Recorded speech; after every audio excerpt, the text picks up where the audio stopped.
ఉంటుంది, లేదా ఎప్పుడు కొత్త బట్టలు ధరించినా దాని మీద మరకబట్టం కానీ లేకపోతే చినిగిపోవటం కానీ ఇట్లా జరుగుతున్నాయి. అసలు మా దగ్గర బట్టలండి ఎక్కువ కాలం మన్నమండి. కొంతమందిని చూస్తే వాళ్ళు 10 ఏళ్ళు వేసుకున్నా 11 ఏళ్ళు వేసుకున్నా కూడా ఆ బట్టలు చక్కగా ఉంటాయి, చినక్కుండా ఉంటాయి. మా దగ్గర వస్తే మాత్రం అవి పిగిలిపోతూ ఉంటాయి, ఎక్కువ కాలం మన్నకుండా ఉంటూ ఉంటాయండి. ఈ మాట మనం వింటూ ఉంటాం. ఇది దేనికి సంకేతం అనేది తెలుసుకోవడానికి ముందు అసలు బట్టలు మనం దేని సూచిస్తాయో తెలుసుకోవాలి. బట్టల్లో భగవంతుడు ఉంటాడు, అందుకనే భగవంతుడు వసించేటువంటిది కనుక దానికి వస్త్రము అనేటువంటి పేరు వచ్చింది. అంటే భగవద్ అనుగ్రహం ఎవరికి పుష్కలంగా ఉందో, ఇక్కడ అనుగ్రహం అంటే అదృష్టము అని మనం భావించవచ్చు. ఈ అదృష్టం ఎవరికి పుష్కలంగా ఉందో వారి దగ్గర బట్టలు శుభ్రంగా ఉంటాయి, ఎక్కువ కాలం మన్నుతాయి. ఎవరికైతే ఈ భగవద్ అనుగ్రహం తక్కువగా ఉందో, అంటే అదృష్టం తక్కువగా ఉందో వారి దగ్గర బట్టలు ఎక్కువ కాలం మన్నవు. అంతేగాక అవి ఎప్పుడు కూడా శుభ్రం లేకుండా ఉంటూ ఉంటాయి. కొంతమంది చూడండి వేసుకుంటే ఊరికనే బట్టలు నలిగిపోతూ ఉంటాయి, కొంతమంది వేసుకుంటే ఇస్త్రీ చొక్కాలాగా ఉంటాయి, కొంతమందికి కాలర్ వెనకాల అంతా కూడా నల్లగా తయారవుతూ ఉంటుంది, ఇంకొంతమంది వేసుకుంటే కాలర్ దగ్గర నల్లగా లేకుండా ఉంటుంది. అంటే చెమటలో పడితే కాలర్ దగ్గర ఎలాగో నలుపు వస్తుందండి అని చెప్పి మనం అనొచ్చు. కానీ అలా చెమట పట్టేటువంటి శరీరతత్వం కలిగినటువంటి వారికి కూడా నలుపు రాకుండా ఉండేటువంటి వారు ఉన్నారు కాలర్ దగ్గర. కనుక ఇవన్నీ మనం గమనించుకున్నట్లయితే కనుక ఎవరికైతే అదృష్టం యొక్క పాళ్ళు తక్కువగా ఉన్నాయో వాళ్ళ దగ్గర బట్టలు త్వరగా పాడవుతూ ఉంటాయి.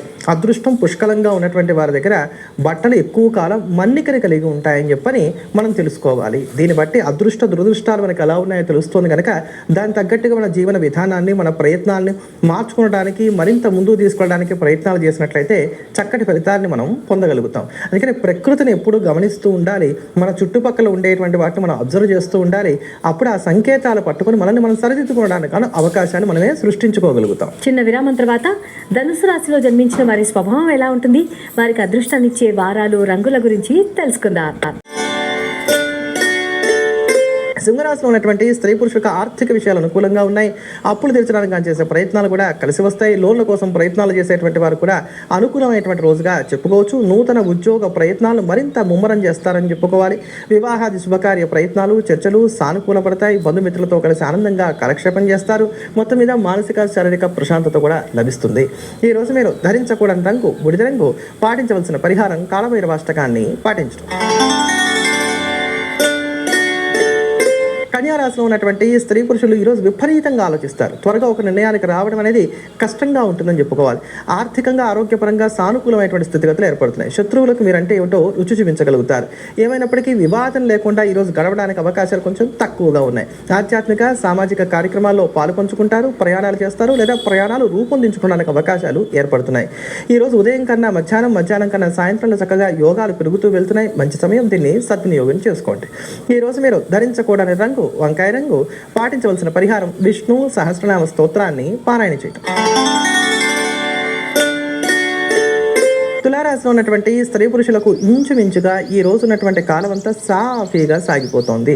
పెద్దమైనటువంటి సమస్యలు కూడా చక్కటి పరిష్కార మార్గాలు లభిస్తాయి. ఆర్థికంగా ఆరోగ్యపరంగా వ్యవహారికంగా అన్ని రంగాల్లో ఉండేటువంటి వారికి, అన్ని వృత్తుల్లో ఉండేటువంటి వారికి, అన్ని వయసుల్లో ఉండేటువంటి వారికి అంతో ఇంతో మెరుగైనటువంటి ఫలితాలు ఉండేటువంటి రోజు కనుక ఈ కాలాన్ని చక్కగా సద్వినియోగం చేసుకోండి. ఆధ్యాత్మిక కార్యక్రమాలు కూడా కలిసి వస్తాయి.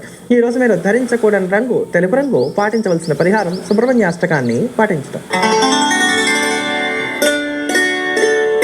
వృశ్చిక రాశిలో ఉన్నటువంటి స్త్రీ పురుషులకు ఈరోజు కాలం కొంత ప్రతికూలంగా ఉంది. తప్పు లేకపోయినా మాట పడవలసినటువంటి అవసరాలు ఏర్పడుతున్నాయి.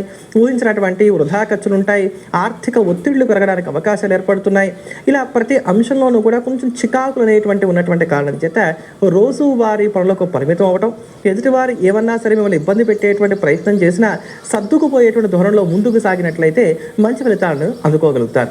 ఒకవేళ దూర ప్రాంత ప్రయాణాలు ఈరోజు చేస్తున్నట్లయితే కనుక 1-2 సార్లుగా వాహనాలను చెక్ చేసుకోవడం, జాగ్రత్తలు పాటించుకోవడం అనేది మాత్రం మంచిది. ఈ రోజు మీరు ధరించకూడని రంగు బ్రౌన్ కలర్. పాటించవలసిన పరిహారం నవగ్రహ స్తోత్రాన్ని పాటించడం. చిన్న విరామం తర్వాత శత్రువు మిత్రుడిగా మారడానికి పాటించాల్సిన పరిహారం గురించి తెలుసుకుందాం. రూపంలో అమ్మవారి రాక భావాన్ని కలిగినటువంటి వారు ఉన్నారో వారిలో కూడా మన పట్ల ఒక ప్రేమ, ఆదరణ, అభిమానం అనేటువంటివి చిగురించడానికి, ఆ ప్రబలమైనటువంటి శత్రువు కూడా మన పట్ల కారుణ్యం వహించి మిత్రుడిగా మారడానికి ఉపకరించేటువంటి అత్యంత ప్రభావవంతమైనటువంటి పరిహారాన్ని మీ అందరూ కూడా తెలియజేస్తున్నాను. అయితే దీన్ని ప్రారంభం చేయవలసింది ఎప్పుడు అని అంటే కనుక ఏదన్నా సరే తొలి మంగళవారం నాడు అమావాస్య దాటిన తర్వాత వచ్చేటువంటి మంగళవారం ఏదైతే ఉంటుందో ఆ రోజుతో ప్రారంభం చేసి ఇంకా ప్రతిరోజు కూడా చేసుకుంటూ వెళ్ళారనమాట. ఈ అమావాస్య దాటిన తర్వాత వచ్చే తొలి మంగళవారం ఉన్నటువంటి రోజున ఆంజనేయ స్వామి వారి ఆలయానికి వెళ్ళి స్వామివారికి చక్కగా నమస్కారం చేసుకొని ఫలానా వ్యక్తి నాకు అనుకూలంగా మారాలి, నాతో మిత్రత్వాన్ని కలిగి ఉండాలి, నా పట్ల ఉన్నటువంటి శత్రుత్వ భావాలను తొలగిపోవాలని చెప్పి దండం పెట్టుకొని బజరంగ్ బాన్ దీన్ని చక్కగా పారాయణ చేయండి. బజరంగ్ బాన్ అనేటువంటి ఒక స్తోత్రం హనుమాన్ చాలీసా ఎలా ఉంటుందో అలానే ఉంటుంది. దీన్ని చక్కగా ఒకసారి పారాయణ చేసుకోండి. ఆ తర్వాత ఇంటికి వచ్చాక మళ్ళీ ఒకసారి పారాయణ చేయండి. ఇలా మొదటి రోజు మాత్రమే ఆలయానికి వెళ్ళి ఆలయంలో ఒకసారి, ఇంట్లో ఒకసారి పారాయణ చేయాలి. దాని తర్వాత నుంచి కూడా అంటే మంగళవారం నాడు ఇలా చేసాం కదా, బుధ గురు వారాలు, ఇంకా దాని తర్వాత నుంచి ఏ రోజు వస్తే ఆ రోజుల్లో కూడా ప్రతినిత్యం ఇంట్లో ఉదయం పూట స్నానం చేశాక భగవంతుడి దగ్గర కూర్చొని బజరంగ్ బాన్ స్తోత్రాన్ని ఒకసారి పారాయణ చేసి నా పట్ల శత్రుత్వం వహిస్తున్నటువంటి ఈ వ్యక్తి మిత్రుడిగా మారాలి అని దండం పెట్టుకుంటూ ఉండండి చాలు. త్వరలోనే అతను మారడానికి, మీ పట్ల అనుకూలంగా ప్రవర్తించడానికి అవకాశాలు ఏర్పడతాయి. ఇలా ప్రతినిత్యం కూడా చేసుకుంటూ వెళ్ళినట్లయితే కనుక అతని ద్వారా మీకు కావాల్సిన పనులన్నీ కూడా పూర్తవడానికి కూడా మీరు అనుభవంలో గమనిస్తారు. గురువుగారు, శత్రువు మిత్రుడిగా మారడానికి ఉపయోగపడే చక్కటి పరిహారాన్ని మాకు తెలియచేసినందుకు ధన్యవాదాలండి. తదుపరి రాశుల యొక్క ఫలితాల గురించి వివరిస్తారా? తదుపరి ధనుసు రాశి. ధనుసు రాశిలో ఉన్నటువంటి స్త్రీ పురుషులకు ఇంచుమించుగా ఈ రోజు ఉన్నటువంటి కాలం అంతా సానుకూలంగా సాగుతోంది. దేన్ని మనసుకు తీసుకోరు, ప్రశాంతతకు అధికమైనటువంటి ప్రాముఖ్యతనిస్తారు. ఈ రోజు ఫలానా పని చేద్దాం అనుకున్నాను అనుకోండి, ఆ పని అయితే సరే కాలేదనుకోండి నిరుత్సాహపడరు, రేపు చూసుకుందాంలే అనుకుంటారు. కళల పట్ల ఆకర్షితులవుతారు. సంగీత సాహిత్యాల వలన మానసిక ప్రశాంతత కూడా కలుగుతుంది. ప్రేమలు ఫలిస్తాయి. వ్యాపారస్తుల కాలం మరింత అనుకూలంగా ఉంది. విద్యార్థులు కూడా యోగదాయకమైనటువంటి కాలం. మొత్తం మీద ధనుసు రాశి వారికి ఒడిదుడుకులు లేకుండా సాఫీగా సాగిపోతోంది. కొంతమంది వరకు మాత్రం తగాదాలు ఉండడానికి అవకాశాలు ఏర్పడుతున్నాయి. అయితే ఆ తగాదాల్లో కూడా మీదే పై చేయవుతుంది. ఈ రోజు మీరు ధరించకూడని రంగు ఆరెంజ్ కలర్. పాటించవలసిన పరిహారం హనుమాన్ చాలీసాని పాటించడం. మకర రాశిలో ఉన్నటువంటి స్త్రీ పురుషులకు ఆర్థిక సర్దుబాట్లు చేసుకోవడానికి ఈ రోజు ఉన్నటువంటి గ్రహగతులు సంపూర్ణంగా యోగిస్తున్నాయి. బంధువులతో కలవడానికి, శ్రేయోభిలాషుల నుంచి మీరు కోరుకునేటువంటి సహాయ సహకారాలను అందుకోవడానికి, ఇష్టమైనటువంటి ఆహారాన్ని స్వీకరించడానికి, ప్రయాణాల వల్ల లబ్ధిని పొందడానికి, చర్చలు సానుకూలపరచుకోవడానికి, అధికారుల యొక్క మెప్పును సాధించడానికి కానీ చేసే ప్రయత్నాలు ఫలిస్తాయి. మొత్తం మీద అనుకూలమైనటువంటి కాలం. దీన్ని సద్వినియోగం చేసుకోండి. ఈ రోజు మీరు ధరించకూడని రంగు నీలం రంగు. పాటించవలసిన పరిహారం దుర్గా అమ్మవారిని పూజించడం. కుంభరాశిలో ఉన్నటువంటి స్త్రీ పురుషులకు అవునంటే కాదని, కాదంటే అవునని వాదించేటువంటి వారి వలన ఈరోజు చికాకులు ఎక్కువగా ఉంటాయి. వృధా ఖర్చులు చోటు చేసుకుంటాయి. క్రయ విక్రయాల్లో జాగ్రత్తలు పాటించుకోకపోతే నష్టపోవడానికి అవకాశాలు ఏర్పడుతున్నాయి. అనుభవం కలిగినటువంటి వారి యొక్క సలహాలు సూచనల మేరకు ఈరోజు ముందుకు సాగేటువంటి ప్రయత్నం చేయడం అనేది మంచిది. అన్నీ నాకే తెలుసు అనుకునేటువంటి నైజం వలన కాస్త ఇబ్బందులు కూడా కలుగుతాయి. అని ఎదుటివారు కూడా మొండిగా ఉండడానికి, మిమ్మల్ని ఇబ్బంది పడడానికి అవకాశాలు ఉన్నాయి కనుక అన్ని రంగాల్లో ఉండేటువంటి వారు అన్ని విధాలా ఈరోజు జాగ్రత్తలు పాటించుకోవడం అనేది మంచిది. ఏ పనైనప్పటికీ కూడా అయ్యేంత వరకు దాన్ని రహస్యంగానే అట్టిపెట్టుకోండి, లేకపోతే చికాకులు ఎక్కువగా ఉంటాయి. ఈ రోజు మీరు ధరించకూడని రంగు కాఫీ రంగు. పాటించవలసిన పరిహారం సంకష్టహర గణపతి స్తోత్రాన్ని పాటించడం. మీనరాశిలో ఉన్నటువంటి స్త్రీ పురుషులు అనుకునేది ఒకటి, జరిగేది మరొకటిగా ఉంటుంది. వృధా ఖర్చులు చోటు చేసుకుంటూ ఉంటాయి. ఒక సమస్య తీరితే మరొక సమస్య నేనున్నానని పలకరించడానికి అవకాశాలు ఏర్పడుతున్నాయి. ఈరోజు కొంచెం బద్ధకం కూడా ఎక్కువగా ఉంటుంది. అనారోగ్య సమస్యలు కూడా కాస్త చికాకు పెడతాయని చెప్పని చెప్పుకోవచ్చు. పనులు వాయిదా ధోరణిలో కొనసాగుతూ ఉంటాయి. చుట్టూ నీరుండి మధ్యలో మనం ఉన్నావా అన్నట్టుగా ఉంటుంది కాలం కనుక నిరుత్సాహాన్ని దరిచేరనివ్వకుండా తగు జాగ్రత్తలు పాటించుకునేటువంటి ప్రయత్నం చేయాలి. ఎదుటివారు కూడా గిల్లి జోలపాడేటువంటి విధంగా ఉంటూ ఉంటారు, అంటే రెచ్చగొడతారు.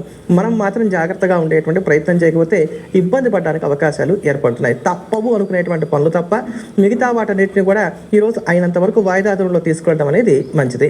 ఈరోజు మీరు ధరించకూడని రంగు పింక్ కలర్. పాటించవలసిన పరిహారం దత్తాత్రేయ వజ్ర కవచ స్తోత్రాన్ని పాటించడం. గురువు గారు, ఇవాళ కార్యక్రమంలో దిన ఫలితాలతో పాటు 1933901 9339116634 రేపటి శ్రీకరం శుభకరం కార్యక్రమంలో చెప్పబోతున్నటువంటి రాశి ఫలాలు ప్రత్యేకమైనటువంటివి. కుంభరాశిలోకి ప్రవేశిస్తున్నటువంటి బుధుడు ఇక్కడే 2 మాసాల పాటు సంచారం చేయబోతున్నాడు. మరి బుధుడి యొక్క అనుకూలతలు ఎవరికి ఉన్నాయి, ఎవరికి లేవు, ఈ వారం అంతా 12 రాశుల వారికి ఎలా ఉండబోతోంది, ఎటువంటి జాగ్రత్తలు పాటించుకోవాలో తెలియజేస్తాను. అలానే మాఘ పూర్ణిమ నాడు లక్ష్మీదేవిని ఎలా పూజించినట్లయితే స్థిరమైనటువంటి ఐశ్వర్యం కలుగుతుంది, మాఘ పూర్ణిమ నాడు చేసేటువంటి స్నానానికి ఉన్నటువంటి విశిష్టత గురించి తెలుసుకుందాం.